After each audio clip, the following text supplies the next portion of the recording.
대한민국 청소년의회 기자단 현은빈 인턴 기자, 현재 택배 파업과 장애인 시위로 인해 다른 시민들이 불편함을 겪고 있다. 하지만 다른 시민들이 불편함을 느끼는 이유는 직접적인 피해만이 아니다. 한국에서 파업과 시위에 대한 이미지는 좋지 않다. 그렇기 때문에 파업이나 시위를 하는 집단들은 다른 시민들에게 연대를 받는 건 어려운 일이며 좋지 못한 소리를 듣는 건 기본이다. CJ 대한통운 택배 파업 지난 12월 28일 CJ 대한통운 소속 노조원, 전국민주노동조합 총연맹 전국택배노동조합들에 의해 처음 시작된 전국 총파업이 한 달을 훌쩍 넘겼다. 택배 업계에서 1위를 차지하는 만큼 대한통운의 파업은 해당 택배사를 이용하는 다른 업체에도 타격을 주었다. 또한 대한통운 택배사를 이용하는 시민들의 불만도 커지고 있다. 처음 파업 시작 시에는 응원의 목소리가 컸지만 시간이 길어지며 응원은 줄어들었다. 파업 동참 추정 인원이 500명을 넘긴 것으로 산정될 만큼 이번 택배 파업은 그 규모가 크다. 택배 환경 개선을 명분으로 파업을 시작한 노조원들은 사측에 다음과 같이 요구했다. 그들이 요구한 핵심 요구안은 택배 요금 인상 금액 공정 분배, 급지 수수료 인상, 별도 요금 폐지, 집하 수수료 차감 폐지, 부속 합의서 철회, 산재 유발하는 저상 탑차 대책 마련, 노동조합 인정 등이다. 노조의 요구안은 여느 택배사에서 일하는 노동자들에게도 필요한 조건이다. 그러나 대한통운이 나서서 파업을 진행한 데에는 이유가 있다. 지난 4월 노사 양측은 택배요금 170원을 인상하였고 올해 1월부터 추가로 100원을 인상하기로 하는 등의 사회적 합의를 이뤄냈다. 하지만 노조 측에 따르면 총 270원 인상으로 사측은 연간 4,860억 원의 추가 수익을 얻게 되고 이중 분류 비용과 산재 및 고용보험 비용인 1,379억 원 정도를 제외한 비용을 사측이 전부 독식한다. 또한 노조 측은 택배 노동자과 노사 문제와 관련하여 사회적 합의 사항이 담긴 표준계약서에 대해 문제를 제기했다.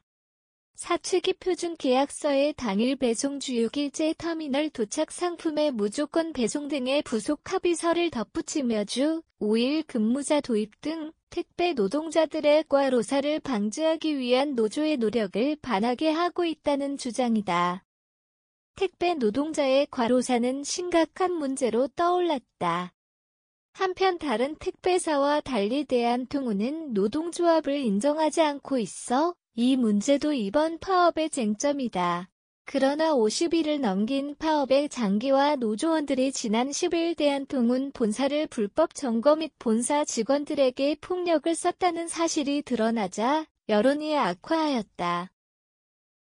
또한 이번 파업으로 노조원들과 비노조원들의 갈등도 심화하고 비노조원들의 수입이 줄어들며 생계에 어려움이 있다고 호소했다. 이미 사측은 택배 파업이 명분 없는 파업으로 보고 있으며 일부 언론들도 명분 없는 파업으로 보도하며 대한통운 택배 파업에 대한 이미지는 현재 좋지 못하다. 노조와 사측의 대립한 입장이 좀처럼 좁혀지지 않은 상태에서 노조 측은 다음 주 전체 택배사 파업을 예고했다. 만약 전체 택배사가 파업할 시 지금보다 더 큰 불편함을 초래할 것으로 예상된다. 그러나 파업이 길어질수록 불리한 건 노조 측이다. 인적 자원은 얼마든지 대체 가능하다는 특징으로 인해 파업으로 일을 하지 않으면 노동자들의 생계는 위협받는다. 또한 노동조합으로 뭉쳐있다고 하더라도 거대 기업체와 싸운다는 건 사실상 어려운 일이다. 노조 측에서 대한통운과의 교섭을 원했지만 대한통운은 택배기사가 대리점과 계약을 맺고 있어 본사는 자신들이 교섭 대상이 아니라며 대화를 거부하고 있었다. CJ 대한통운 대리점 연합회는 17일부터 현장 복귀를 하지 않은 택배 노조원들 대상으로 계약 해지 등의 절차를 진행하고 있다. 또한 경찰은 불법 점거 등으로 노조원 8명이 출석을 요구했다. 한국은 저임금 노동력으로 발전해왔으며 열악한 노동 환경 복지가 개선된 지 얼마 지나지 않았다. 또한 아직도 곳곳에서는 노동자들 특히 비정규직 노동자들이 법의 보호를 받지 못한 채 죽어나가고 있다. 특히 택배기사 같은 특수 고용직들이 법의 보호를 받는 것은 더욱더 어려운 일이다. 몇 번이나 들려오는 이들의 죽음에도 한국 노동 상황은 나아지지 않고 있다. 서울 지하철 장애인 시위. 서울에 있는 지하철역에서 전국장애인 차별철폐연대 전장현 단체가 장애인 이동권 보장을 위한 시위를 벌이고 있다. 특히 출근 시간대에 맞춰 시위를 벌이고 있어 지하철을 이용하는 시민들의 불편함이 커지고 있다. 처음 연대에 목소리를 보내던 이들도 불편함이 커지자 불만의 목소리를 내고 있다. 하지만 장애인 시위는 이미 20년 넘게 이어지고 있는 일이다. 지난해에도 장애인 단체들은 장애인 이동권 보장을 위해 교통약자 이동편의 증진법, 교통약자법 개정을 촉구한 바 있다.